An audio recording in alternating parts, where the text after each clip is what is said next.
Hello friends, retro കണ്ടിട്ട് ഇറങ്ങിയതാണ്. പ്രതിസന്ധിക്ക് ഞാനങ്ങ് ഇല്ലാണ്ടായിപ്പോയി എന്ന് പറഞ്ഞിടത്ത അവസ്ഥയായിപ്പോയി. കാർത്തിക് സുബ്രായൻ്റെ ഈ വലിയ ടൈറ്റിൽ എടുത്തുകൊണ്ടാണ് നമ്മൾ ഇന്ന് കയറുന്നത്. സ്വാഭാവികമായിട്ടും പ്രതീക്ഷ ഉണ്ടായിരിക്കും. പ്രതീക്ഷ ഇടുന്നൊന്നും ആരോടും പറയരുത്. പിന്നെ സൂര്യ പോലത്തെ ഒരു മനുഷ്യൻ വാരണവായിരം കഴിഞ്ഞ് ഇത്രയും കാലത്തിന് ശേഷം ഒരു ത്രോ ബാക്ക്, വാരണവായിരം കഴിഞ്ഞ് വേറെ പല പടങ്ങൾ ഇറങ്ങി, എല്ലാം അവിഞ്ഞു പോയെന്നാണ് പറയേണ്ടത്. പക്ഷേ ഇത് അതേ സ്റ്റൈലിൽ അതേ മീറ്ററിൽ ഓടുന്നൊരു പടം വരാൻ പോകുന്നു എന്നുള്ള വന്ന പാട്ടുകളായിക്കോട്ടെ, ബീറ്റുകളായിക്കോട്ടെ, വാർത്തകളായിക്കോട്ടെ എല്ലാം പ്രതീക്ഷ തരുന്നതായിരുന്നു. സ്വാഭാവികമായിട്ടും കൊണ്ട് തലവെച്ചു ഫസ്റ്റ് ഷോ.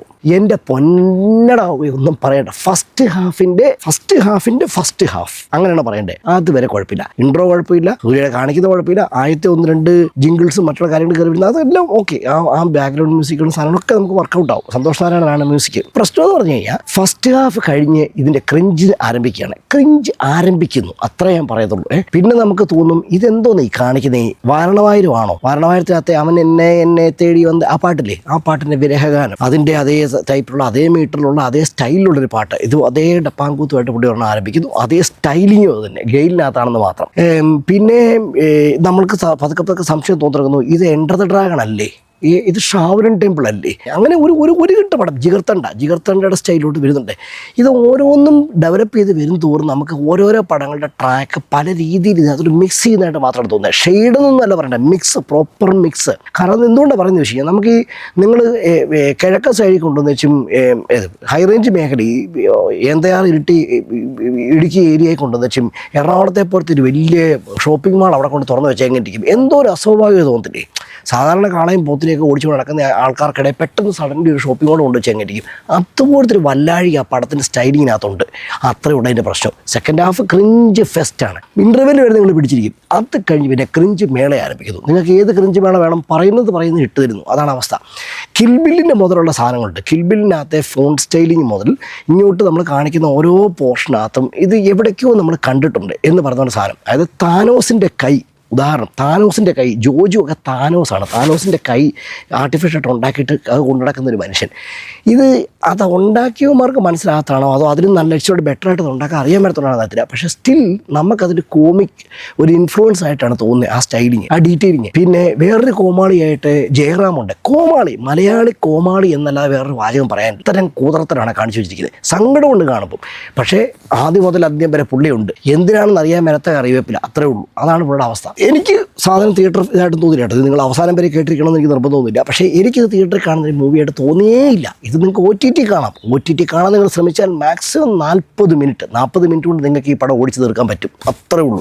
ഇതിന് മുകളിലൊന്നും വലിയ പ്രതീക്ഷയൊന്നും ഇതിനകത്ത് വെക്കേണ്ട കാര്യമില്ല. ആരെങ്കിലും സൂര്യയുടെ കട്ട fans, I am really sorry about it, കട്ട ഫാൻസുകാർക്ക് തീർച്ചയായിട്ടും കയറിയിരുന്ന് കാണാം. നിങ്ങൾക്ക് കാണാൻ പറ്റിയ വകുപ്പുകളൊക്കെ ഉണ്ട്. കാരണം എൻ്റെ മുമ്പിൽ ഇരുന്ന് 3-4 തമിഴന്മാർ കൈയടിക്കുന്നുണ്ടായിരുന്നു. അവന്മാർക്ക് എന്താണ് ഇഷ്ടപ്പെട്ടതെന്ന് എനിക്കറിയത്തില്ല. പക്ഷേ പുള്ളിയുടെ ഓരോ ഡാൻസിനും ഓരോ ഡപ്പാങ്കൂത്തിനും പുള്ളിയുടെ പാട്ടിനൊക്കെ കൈയടിക്കുകയും വർത്തമാനം പറയുകയൊക്കെ ചെയ്യുന്നുണ്ട്. ചിലപ്പോൾ അവർക്ക് ഇഷ്ടപ്പെടുന്നതായിരിക്കും, നമുക്ക് ഇഷ്ടപ്പെട്ടിട്ടില്ല. അത്രേ നമുക്ക് പറയാനുള്ളൂ. എനിക്കും എൻ്റെ കൂടെ വന്ന ആൾക്കാർക്ക് ഇഷ്ടപ്പെട്ടിട്ടില്ല. പ്ലോട്ട് ഇത്രയേ ഉള്ളൂ. സൂര്യ കുഞ്ഞായിരിക്കും, 90കളിലെ കഥയാണ്. സൂര്യ കുഞ്ഞായിരിക്കുമ്പം വയറിൻ്റെ മുകളിൽ ശൂലത്തിൻ്റെ അടയാളമായിട്ട് ജനിച്ചു. അപ്പം പുള്ളി ഒരു വാച്ച്മാൻ്റെ മോനായിട്ട് അടുത്ത് വളരുന്നു. വാച്ച്മാനെ, അവിടുത്തെ യജമാനനെ കൊല്ലാൻ വന്ന യോജുവാണ് അവിടുത്തെ മുതലാളി, ഒരു മാഫിയ ഗൂൺ. അപ്പം ആ പുള്ളി അവിടെ വീട്ടിലില്ലാത്തപ്പോൾ അയാളെ കൊല്ലാൻ വന്ന ആൾക്കാർ ഇയാളെ കൊല്ലുന്നു. അബദ്ധത്തിൽ ഈ വാച്ച്മാനെ കൊല്ലുന്നു. അപ്പോൾ ഈ ചെറുക്കൻ രക്ഷപ്പെട്ടു. യോജു ഒക്കെ തിരിച്ച് ഓടി വരുമ്പോഴത്തേക്കും വാച്ച്മാൻ്റെ മോൻ ആരുമില്ലാതെ അനാഥനായിട്ട് വഴിയിരിക്കുകയാണ്. അപ്പോൾ ഉടനെ ആ ഭാര്യ കരുണ തോന്നി അവനെ ഏറ്റെടുക്കുന്നു. അങ്ങനെ വളർത്തു മകനാകുന്നു ഇവൻ. പക്ഷേ യോജുവിനൊന്നും പുച്ഛം മാത്രമാണ്. ഈ അമ്മ കുറച്ച് കഴിയുമ്പോൾ മരിക്കുന്നു. ഇവൻ ചെറുപ്പത്തിലായിരിക്കും തന്നെ. സൂര്യ അമ്മയ്ക്ക് കൊടുത്ത വാക്കാണ്. സൂര്യയുടെ പേര് പാരിവേൽ. അക്ഷരം മാറിപ്പോയത് പാരിവേൽ. ഈ അക്ഷരം മാറിപ്പോവും, നിങ്ങൾക്ക് അതുകൊണ്ടാണ്. സെക്കൻഡ് ഹാഫ് ആവാൻ മാറിപ്പോവും. അപ്പോൾ ഏതായാലും ഈ പറഞ്ഞ സംഭവം പിന്നെ അങ്ങോട്ട് പിന്നെ കഥ ആരംഭിക്കുകയാണ്. പുള്ളി അച്ഛൻ്റെ വലങ്കൈയായി നിന്ന് എല്ലാ മാഫിയ തരങ്ങളും ചെയ്ത് ജീവിക്കുന്നു. പക്ഷേ പുള്ളിക്ക് രുക്മിണി എന്ന് പറഞ്ഞ ഒരു പൂജാ ഹെഡ്ജ്, അതിനെയൊക്കെ എങ്ങനെ കറുപ്പിച്ചെടുത്തെന്ന് ദൈവത്തിനറിയാം. പൂജാ ഹെഡ്ജെ കറുപ്പിച്ചെടുത്തതിന് ഒറ്റയടിക്ക് മനസ്സിലാവും. അതാണ് അവസ്ഥ. അങ്ങനെയാണ് സാധനം ഇരിക്കുന്നത്. എനിവേ ഓരോരുത്തർക്ക് ഓരോന്നാണ്, ഓരോരോ മനോധർമ്മങ്ങളാണ്. ആ ഒരു ലുക്ക് വെച്ചുകൊണ്ട് പൂജാ ഹെഡ്ജെ പ്രേമിക്കാൻ നടക്കുന്നു. പൂജാ ഹെഡ്ജെ ആകട്ടെ പുള്ളിയോട് പറയുന്നത് വയലൻസ് നിർത്തണം. എനിക്ക് ഈ ക്രിഞ്ച് സാധനം 10-15 വർഷങ്ങൾക്ക് മുമ്പ് കണ്ട് ഞാൻ അടുത്ത ഐറ്റമാണ്. ഇതൊരു 10 വർഷം മുമ്പ് ഈ സ്ക്രിപ്റ്റ് ഇറക്കിയപ്പോഴും ചിലപ്പോൾ ഓടിയല്ലേ. അതാണ് അവസ്ഥ. ഇപ്പോൾ ഇറക്കേണ്ട സാധനമേ ഇല്ല. പക്ഷേ പൂജാ ഹെഡ്ജെ തീർത്ത് പറയുന്നു, റുക്മിണി റുക്കു പറയുന്നു, നീ ഇനി വയലൻസ് ഉപേക്ഷിക്കണം. വയലൻസ് ഉപേക്ഷിച്ചാൽ മാത്രമേ അവർക്ക് വരത്തുള്ളൂ, അവനെ കെട്ടത്തുള്ളൂ. അത്ര ഈ പണ്ടാരം കണാപ്പൻ ഇനി വയലൻസ് ഉപേക്ഷിച്ചിട്ട് കെട്ടാൻ വേണ്ടി നടക്കുവാണ്. അച്ഛനോട് വയലൻസ് ഒക്കെ ഉപേക്ഷിക്കുന്നു. അച്ഛൻ ആഫ്രിക്ക സിയറാലിയോണിലോട്ട് അയച്ചിരിക്കുന്ന ഗോൾഡ് ഫിഷ് എന്ന് പറയുന്ന ഒരു പ്രത്യേകതരം വസ്തു, എന്തോ ഒരു വസ്തു, ആ വസ്തു എന്താണെന്ന് അറിയാൻ വേണ്ടി ഇവൻ എൻ്റെ പൊന്ന് സഖാക്കളെ, പ്രിയപ്പെട്ടവരെ, നമ്മൾ 2.5 മണിക്കൂർ വെയിറ്റ് ചെയ്ത് അന്തം വിട്ടിരിക്കേണ്ട ക്ലൈമാക്സിൻ്റെ ലാസ്റ്റ് സീനിലാണ് കാണിക്കുന്നത് എന്തുമാണ് ഈ ഗോൾഡ് ഫിഷ് എന്ന്. കാലേ കിടന്ന് ചെരുപ്പെടുത്ത് സ്ക്രീൻ എറിയാൻ തോന്നും ഗോൾഡ് ഫിഷ് എന്നാണ് കണ്ടപ്പോൾ. അതാണ് ഞങ്ങളുടെയൊക്കെ അവസ്ഥ. നിങ്ങളും കാണാൻ, ഞാൻ മാത്രം അനുഭവിച്ചാൽ പോരല്ലോ. അപ്പോൾ ഈ ഗോൾഡ് ഫിഷ് അവൻ മറച്ച് വെച്ച് പിടിയോ. പക്ഷേ എന്നിട്ട് അവൻ വെറും ഈ സാറിനെ ആറ്റുവാള കയറ്റി വിട്ടു. അപ്പോൾ സിറാലിയോണിലെ പട്ടാളക്കാർ അവരുടെ ലോഡ് തുറന്നപ്പോൾ വെറും ആറ്റുവാള ഇരിക്കുന്നു. അപ്പോൾ അന്ന് മുതൽ വർഷങ്ങളോളം ഇവർ ഈ ഗോൾഡ് ഫിഷ് എവിടെ പോയെന്ന് തപ്പി നടക്കുകയാണ്. എൻ്റെ കണ്ണ് നിങ്ങളുടെ എൻ്റെ ഗതികേട് ഓർക്കണം. ഗോൾഡ് ഫിഷ് എന്നാൽ നമുക്ക് ഒരു പിടിയില്ല. അച്ഛനും മോനും അടി നടക്കുന്നു. മകൻ്റെ കല്യാണത്തിനൊന്നും ഈ ഗോൾഡ് ഫിഷ് നീ തിരിച്ചു തന്നില്ലെങ്കിൽ നീ ജീവനോടെ ഇവിടെ തിരിച്ചു പോയിന്ന് പറഞ്ഞു. നീ വെറും വളർത്തുമകൻ അടിയാളൻ മാത്രമാണ് തിരിച്ചു പോയിന്ന് പറഞ്ഞത്. അങ്ങനെ ഒരു പ്രത്യേക സാഹചര്യത്തിൽ വളർത്തുമകൻ അപ്പൻ്റെ കൈ വെട്ടേണ്ടി വരികയാണ്. പ്രിയപ്പെട്ട കുട്ടികളെ, എന്തൊരവസ്ഥയാണെന്ന് പറയും ഇങ്ങനൊരു പാഠം. ഉടനെ റുക്കു പിണങ്ങി. റുക്കുവിന് സങ്കടം വന്നു. അപ്പൻ്റെ കൈ വെട്ടി സങ്കടം വന്ന വയലൻസ്. അവൻ വീണ്ടും ചോരയിൽ തൊട്ടത്.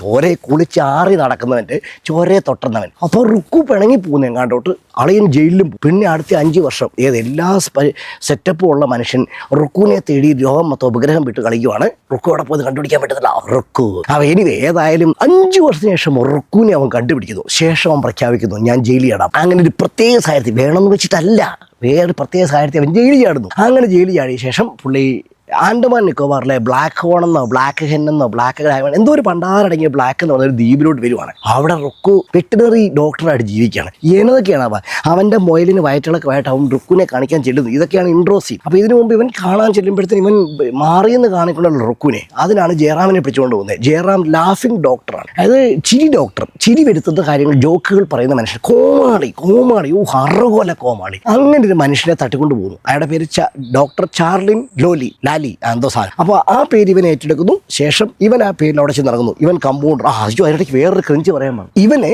ഈ പറഞ്ഞ സാധനത്തിനകത്ത് ഇവന് ചെറുപ്പം മുതലേ അവന് ചിരിക്കാൻ പറ്റത്തില്ല. എന്തുകൊണ്ടാണെന്ന് അറിയത്തില്ല. അവന് അച്ഛാണ് ചെറുപ്പ് വരാതച്ഛ എന്ന് അവൻ ചെറുപ്പം മുതലേ പറയുന്നു. വലുതാകുമ്പോൾ പറയുന്നു റുക്കുവിൻ്റെ കൂട്ടത്തിനും ചെറുപ്പ് വരുന്നില്ല. ഇതൊക്കെയാണ് എൻ്റെ പ്രശ്നങ്ങൾ. ഇപ്പോൾ ഈ ചെറുപ്പ് വരാത്ത ഇവന് ചെറുപ്പ് വന്നു, ഞാൻ ചിരിക്കുന്നുണ്ട്, നോർമൽ ലൈഫ് ജീവിക്കാൻ പര്യാപ്തനാണ്, വയലൻസ് ഒക്കെ നിർത്തിയെന്ന് കാണിക്കാൻ വേണ്ടിയാണ് ജയറാമിനെ തട്ടിക്കൊണ്ട് പോകുന്നത് അങ്ങോട്ട്.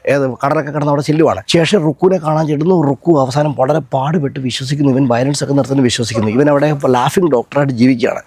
ഈ പാർവേൽ ലാഫിംഗ് ഡോക്ടറായിട്ട് ജീവിക്കുന്നു. റുക്കു അവസാനം ഇവനെ പ്രേമിക്കാൻ ശ്രമിക്കുന്നു. എല്ലാം വീണ്ടും പരിസമാപ്തിയിലോട്ട് എത്തുന്ന കാലത്ത് വീണ്ടും പുള്ളിയുടെ ഉള്ളിലെ ആദർശ മനുഷ്യൻ ഉണർന്നെഴുന്നേലും. ഈ പാർവേലിനകത്തെ ആദർശ പുരുഷൻ ഉണർന്നെഴുന്നേറ്റിട്ട് അവിടുത്തെ ലോക്കൽ ഗൂണുകളും ലോഡിൻ്റെ ജൂനിയേഴ്സും അവരാണ് അവിടെ ഭരിക്കുകയും ജീവിക്കുകയും ചെയ്യുന്ന ആൾക്കാർ. അപ്പോൾ അവരുടെ അടുത്തോട്ടാണ് ഇവൻ ചെന്ന് കയറുന്നത്. അതാണെങ്കിൽ ഒരു കണാപ്പ് വില്ലൻ. നമുക്ക് കണ്ട അവനെ ചെരുപ്പിനൊന്നും അടിക്കാനുള്ള യോഗ്യത അവനില്ല. നമ്മൾ ഈ പുഴയുടെ അടിഭാഗത്ത് ചെളിക്കട കിടന്ന കല്ലില്ലേ, ആ കല്ല് വാരി തേമ്പണം അവന്. അതുപോലത്തെ ടൈപ്പിലൊരു വില്ലൻ. എന്തൊക്കെ കൂറത്തര കാണിക്കുന്നത് അറിയോ. റബ്ബർ വെപ്പൺ കൊണ്ട് ആൾക്കാരെ പരസ്പരം യുദ്ധം കുഴിപ്പിക്കുന്ന ഒരു സിസ്റ്റപ്പൊക്കെയാണ്. ഈ അരികിലേക്കകത്ത് ഗ്ലാഡിയേറ്റർ സിനിമയ്ക്കകത്ത് കണ്ടിട്ടില്ലേ? ഗ്ലാഡിയേറ്റർ സിനിമയ്ക്കകത്ത് എല്ലാവരും ഇങ്ങനെ ഇരിക്കുന്നു, 2 മല്ലന്മാർ തമ്മിൽ ഏറ്റുമുട്ടുന്നു, പല മല്ലന്മാരെ ഏറ്റുമുട്ടുന്നു, ബാക്കിയുള്ള കാളകളെ കൊണ്ട് മൃഗങ്ങളെ കൊണ്ട് കൊല്ലിക്കുന്നു. ഈ ഒരു സ്റ്റൈലിലുള്ള ഒരു ഇമ്പാക്റ്റ് എന്തൊക്കെയോ കാണിച്ചു കൂട്ടി അവസാനം ഒരു പണ്ടാരടങ്ങി ഈ ഒരു ഇമ്പാക്റ്റിലാണ് ഈ പടങ്ങൾ മൊത്തം അവസാനം വരെ ഓടുന്നത്. പിന്നെ ഈ സെക്കൻഡ് ഹാഫ് മൊത്തം ഈ അരീനയ്ക്കകത്ത് അടിയും ഇവനവിടെ വന്ന് പെടുന്നതും, ഇവൻ നാട്ടുകാരെ ഇവൻ്റെ ഭാഗമായിട്ട് ഈ ഗുണ്ടകളുടെ ഭാഗമായിട്ട് ചേർന്ന് തല്ലാൻ ശ്രമിക്കുന്നു. ശേഷം നാട്ടുകാർ തല്ലാൻ ശ്രമിക്കുന്നു. ശേഷം നാട്ടുകാർ അവസാനം ഇവനെ തല്ലാൻ വേണ്ടി ഓടിച്ച് കടലിൽ ചടിക്കുമ്പോൾ അവൻ കടലിനടിന്ന് പൊങ്ങി വരുമ്പോഴത്തേക്ക് അവൻ്റെ വയറ്റത്ത് ശൂലം. ജഡാമുനി, അവരുടെ അവിടുത്തെ ദൈവത്തിൻ്റെ പൂജാരിയുടെ മോനെ എന്തോ പണ്ടാരമായിരുന്നു. അപ്പോൾ അതുകൊണ്ട് അവർ തിരിച്ചറിഞ്ഞു, ജഡാമുനി ഞങ്ങളെ രക്ഷിക്കാൻ വന്നിരിക്കുന്നു. പിന്നെ നിന്നിപ്പോൾ കഥ മാറി, ഇവൻ ഗ്രാമത്തെ രക്ഷിക്കാൻ പോവാണ്. എന്തൊക്കെ കാണിച്ചാലും ഏറ്റവും അവസാനം ആ ലാസ്റ്റ് ക്ലൈമാക്സിൻ്റെ ക്രിഞ്ചിതരം കാണാൻ വേണ്ടി നിങ്ങൾ കാത്തിരിക്കണം. വേറെ ഒന്നും കണ്ടില്ലെങ്കിൽ ഏറ്റവും അവസാനം ഈ ഗോൾഡ് ഫിഷ് എന്താണെന്ന് കാണിക്കുന്നുണ്ട്. അപ്പോഴാണ് നിങ്ങളുടെ മലയാള പദങ്ങൾ കാത്ത് നിങ്ങൾക്ക് അറിവുള്ളത് ഇല്ലാത്തതായ പലതും നിങ്ങളുടെ വായിക്കൂടെയും മനസ്സിൽ കൂടെയും വന്നു പോകും. ഉറക്കം വിളിക്കരുത്. എന്നാലും നിങ്ങൾ ആ ലാസ്റ്റ് ക്ലൈമാക്സ് കാണണമെന്ന് ഞാൻ നിങ്ങളോട് ഇൻസിസ്റ്റ് ചെയ്യുന്നു. തിയേറ്ററിൽ അറിയാതെ പോലും കയറരുത് സൂര്യ ഫാൻ ഉണ്ടെങ്കിൽ. പിന്നെ OTT അത് വരുമ്പം ഈ ലാസ്റ്റ് ക്ലൈമാക്സ് ഒന്ന് കാണാൻ മറക്കരുത്. എന്നെ കൊണ്ട് ഇത്രേ പറ്റൂ, എൻ്റെ പൊന്നു പിള്ളേരെ, എന്നെ കൊണ്ട് ഇത്രേ പറ്റൂ. ശരി, എന്നാൽ പിന്നെ കാണാം.